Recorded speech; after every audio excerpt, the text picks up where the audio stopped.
क्या आपने कभी देखा है कि एक भिखारी भी अपनी तकदीर बदल सकता है? क्या आपने कभी सुना है कि जिस इंसान को दुनिया हकीर समझती है, वही इंसान अपनी सोच बदलकर लोगों के लिए मिसाल बन जाता है? आज की कहानी एक ऐसे ही शख्स की है, जिसकी सोच ने उसकी पूरी जिंदगी बदल कर रख दी। ये सिर्फ एक कहानी नहीं, एक सबक है। आखिर तक जरूर देखें, हो सकता है आपकी जिंदगी भी बदल जाए। शहर के बीचों बीच एक टूटी फूटी फुटपाथ पर एक आदमी रोज बैठता था। पुराने फटे हुए कपड़े, मिट्टी से भरा चेहरा और सामने लकड़ी की एक छोटी सी प्याली। उसका नोमैन रफीक था, मगर शहर वाले उसे सिर्फ भिखारी कहते थे। लोग उसके सामने से गुजरते, कुछ नजरअंदाज कर देते, कुछ चंद सिक्के फेंक देते और कुछ तंजियां हंसकर आगे बढ़ जाते। रफीक की जिंदगी एक दायरे में कैद हो चुकी थी। उसे लगता था, मैं गरीब पैदा हुआ हूँ, गरीब ही मरूंगा। लेकिन एक रात उसकी जिंदगी बदलने वाली थी। सर्द रात थी, हवा तेज थी। रफीक एक बंद दुकान के सामने बैठा कांप रहा था। उसी वक्त एक आदमी, सादा कपड़े, हाथ में किताब,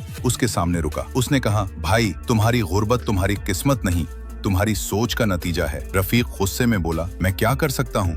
कौन मुझे काम देगा? वो आदमी मुस्कुराया और बोला, दुनिया तुम्हें वही समझती है जो तुम खुद को समझते हो। अगर तुम भीख मांगना छोड़ दो तो तुम्हारी जिंदगी बदल सकती है। वो आदमी चला गया, लेकिन उसके अल्फाज रफीक के दिल में तीर की तरह लगे। अगली सुबह रफीक ने खुद से कहा, आज से मैं भीख नहीं मांगूंगा। मगर सवाल ये था, तो फिर करूंगा क्या? उसने अपनी बच्ची खच्ची रकम से एक छोटी सी बाल्टी और कपड़ा खरीदा और गाड़ियां साफ करना शुरू कर दी। शुरू में लोग हंसे, किसी ने मजाक उड़ाया, लेकिन कुछ लोगों ने उसकी मेहनत की तारीफ भी की। दिन गुजरते गए, रफीक की कमाई बढ़ने लगी और सबसे बढ़कर उसका एतमाद वापस आने लगा। चंद महीनों बाद उसके पास इतने पैसे जमा हो गए कि उसने चाय की एक छोटी सी रेढ़ी लगा ली। रफीक रोज मुस्कुराकर चाय बेचता, ग्राहकों से मोहब्बत और एहतराम से बात करता। कुछ ही वक्त में रफीक की चाय मशहूर हो गई। अब लोग उसे चाय वाला रफीक कहते थे, न कि भिखारी। एक दिन वही आदमी जिसने रफीक को सोच बदलने का मशवरा दिया था, उसकी रेढ़ी पर आया। रफीक दौड़कर उसके कदमों में गिर गया। आपने मेरी जिंदगी बदल दी। वो मुस्कुराया और बोला, मैंने सिर्फ रास्ता दिखाया, चलना तुमने है। ये तुम्हारी कामयाबी है रफीक। रफीक की आंखों से आंसू बहने लगे। वो बोला, अगर इंसान अपनी सोच बदल ले तो उसकी तकदीर खुद रास्ता दे देती है। आज रफीक न सिर्फ एक कामयाब चाय वाला है,